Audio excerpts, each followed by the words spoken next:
Hi guys.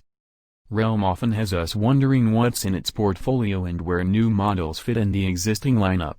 It's a bit more of that now with the X3 Superzoom. Is it an X2 Pro successor, or does it replace the plain X2 while an X3 Pro is planned for the near future?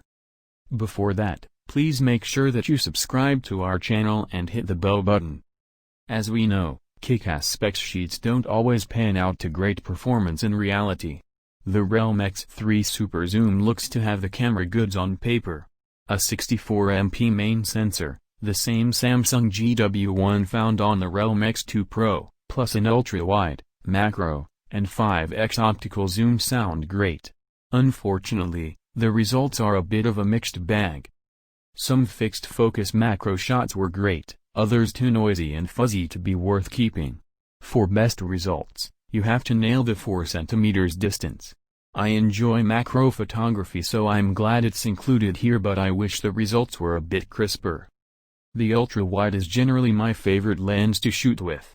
Unfortunately, it's the worst camera on the X3 Superzoom.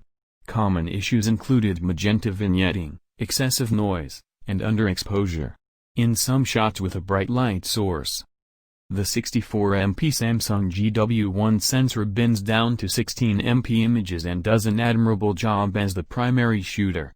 Daytime photos are very even-handed with no crazy saturation or heavy-handed HDR effects. The 5x periscope lens is where it's at.